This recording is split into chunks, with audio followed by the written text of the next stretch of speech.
Pastor Ed here with our weekly devotion for Wednesday, March the 18th, using the gospel reading from this past Sunday, which was John 18, 28 to 40, the Jesus and Pilate with the famous, I guess, if not infamous question of Pontius Pilate: what is truth? What is truth? So you might want to read that passage again, John 18, verses 28 to 40. What is truth? As we heard in Sunday's gospel reading, that's the question that Pontius Pilate, the Roman governor, asks at the conclusion of his interview with Jesus, who had been brought before him, you may recall, at the behest of the Jewish leaders, to face criminal charges that they hoped would result in Jesus' execution. But it's a question that we're still asking, in this case, ourselves, and in our own context, even today. What is truth? The dictionary defines truth as that which is true or in accordance with fact or reality. Pilate wanted to know, of course, if Jesus was in fact the King of the Jews.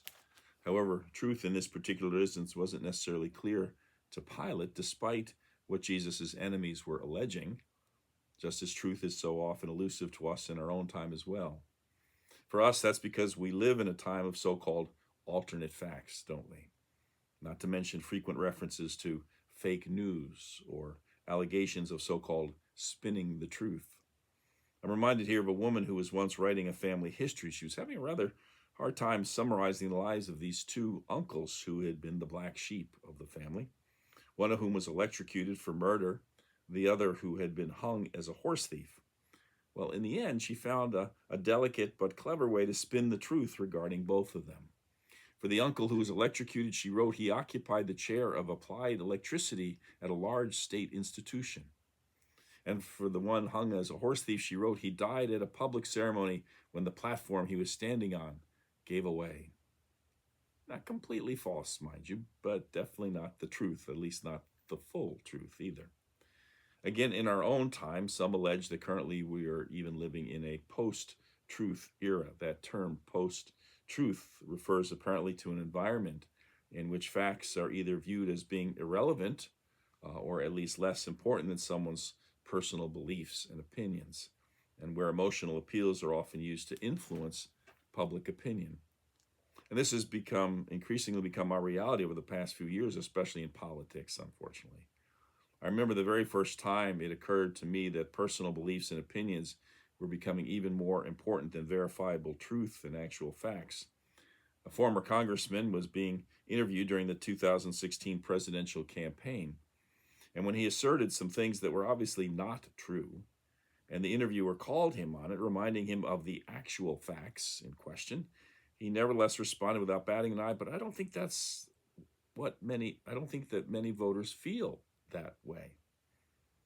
There's an episode of Seinfeld where Jerry's friend George Costanza decides to wear a toupee on a date because he doesn't want the woman to know that he's bald. When Jerry asks George if George has told his female friend the truth when he was describing himself, George answers, "Yes, I did," to which Jerry replies, "As you see it." But that's what we're talking about here. Truth is often simply a matter of how someone or some group of people, quote unquote, see things. Later on in the very same episode of Seinfeld, when Jerry himself is asked by his female friend to take a lie detector test, he asks George for some advice because he hasn't been entirely honest with her either. At first, George can't think of any, but as Jerry was leaving the diner, George pointed a finger at him and said, "Remember, Jerry, it's not a lie if you believe it." That pretty much sums up the times we seem to be living in these days, doesn't it? It's not a lie if you believe it. And there certainly seems to be no shortage of people who believe in all kinds of wild things today either. However, for them, no matter how wild or improbable these things may be, they are nevertheless true, simply because these people believe in them. In other words, in many instances, subjective feelings have become even more important for some people than objective facts, just as it was for Pilate, especially depending on who you're listening to. And for Pilate, he was getting quite an earful apparently from the chief priests. It's sometimes difficult to determine what's true and what's not. Back in the days before the internet, when the sole source of strange beliefs and conspiracy theories were typically only available in supermarket tabloids like the National Enquirer, I had an aunt who bought and read the Enquirer every week from cover to cover. In fact, she had a whole stack of them on a chair in her dining room. Issues with cover stories about how Elvis wasn't really dead and actually had fathered an alien child and such. When I finally said to her one time, Aunt Emmy, you don't really believe all this stuff, do you? And she replied in all seriousness, with all sincerity, Eddie, if it wasn't true, they couldn't prove it. We know, of course, especially now, that that's simply not the case. People say, and publications print, things all the time that aren't true.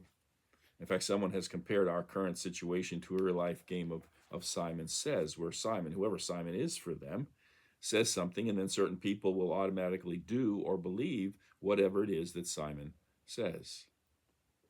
What is truth? According to Bob Dylan, in one of his songs, all the truth in the world adds up to one big lie. Really? If so, that's pretty depressing, I'd say. But unfortunately, we live in a very uncertain world, as one pastor has described it. Is there no hope of finding any certainty, he asks? It seems that truth has become a somewhat dirty word, or at least a corrupted one, he observes. In other words, is there no truth that we can rely or depend on? Two middle-aged couples were enjoying a friendly conversation when one of the men asked the other, Fred, how was that memory clinic that you went to last month? Outstanding, Fred replied. They taught us all the latest psychological techniques, such as visualization, association, and so on. It was great. I haven't had a problem since. Sounds like something I could use, said the friend. What's the name of the clinic? Well, Fred went blank. He thought, he just couldn't remember. And then a smile broke out across his face. He said, say, what do you call that flower with the long stem and the thorns? You mean a rose? Yeah, that's it. And he turned to his wife and said, hey, Rose, what was the name of that memory clinic? In psychology, of course, memory is an organism's ability to store, retain, and recall information and experiences. In other words, the ability to not forget.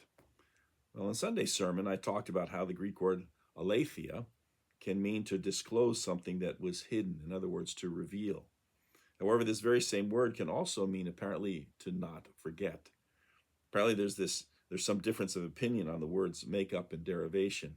And so on Sunday, I shared that the word aletheia was formed with the letter alpha, which serves as a negative prefix meaning no or not, and the verb lanthano, which means to be unknown, unseen, hidden, or concealed. And so taken together, the word means something which is not hidden, or the disclosure of something which was hidden, again, therefore, to reveal.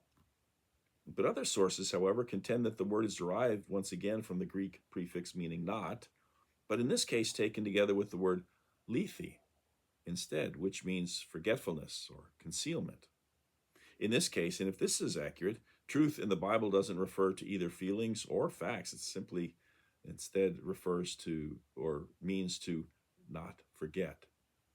In my preparation, you see, I came across an interesting essay written by a man by the name of Stant Latour, who's an amateur student of the Bible and of biblical exegesis and translation.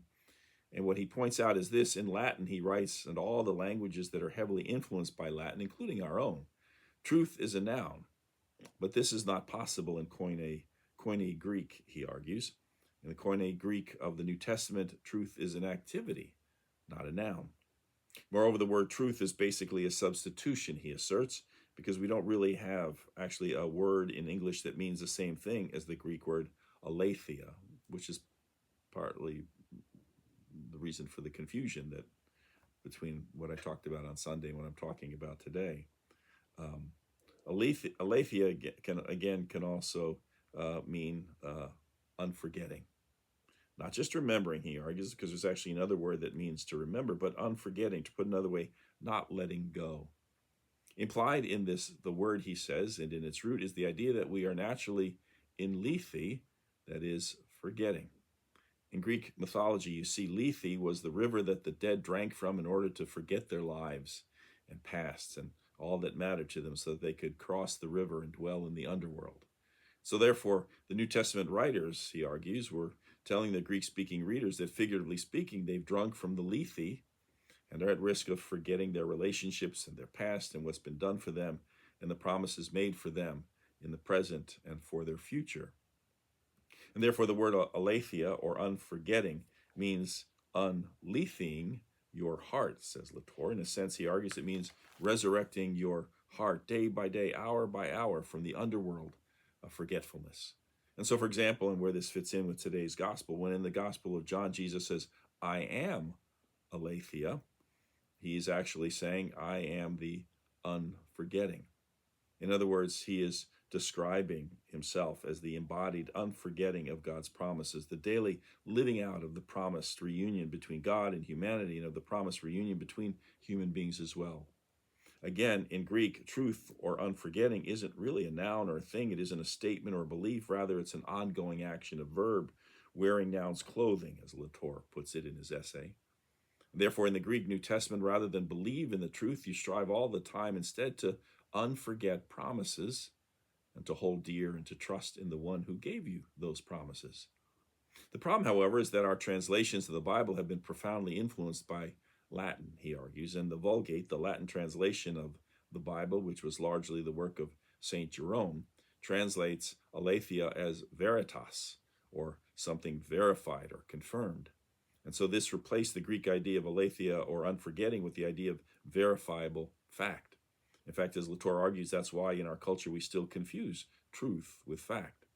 Which also explains why in today's gospel reading, Pilate had no idea whatsoever of what Jesus was talking about. And when Jesus responds to Pilate's question, are you the king of the Jews, by saying, my kingdom is not from this world, Pilate then asks, as we heard, so you are a king? To which Jesus answered, you say that I'm a king. For this I was born, and for this I came into the world, to testify to the truth. Everyone who belongs to the truth listens to my voice.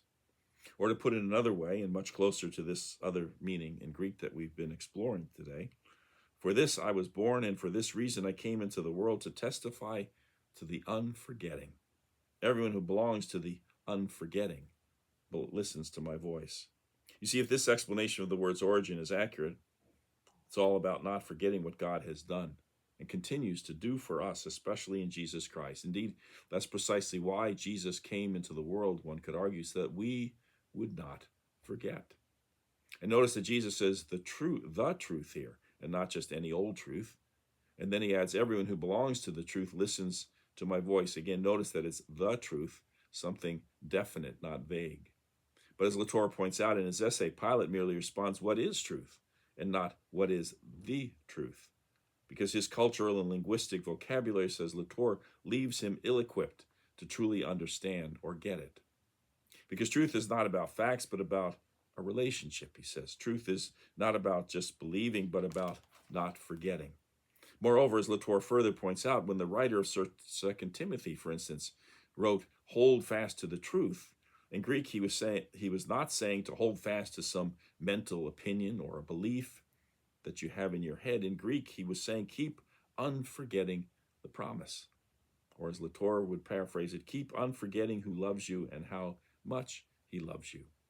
Moreover, as he notes in Greek grammar, this isn't just a one-time activity, but something that's ongoing every hour. Indeed, something to be actively doing all the time, each and every day.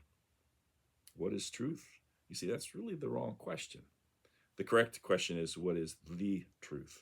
And the truth is Jesus, the one who helps us to unforget, who helps and inspires us to cling and to hold fast to the promises of a loving and merciful God. Bob Dylan once said, all the truth in the world adds up to one big lie. Well, I would argue instead, all the truth in the world adds up to Jesus Christ. Amen.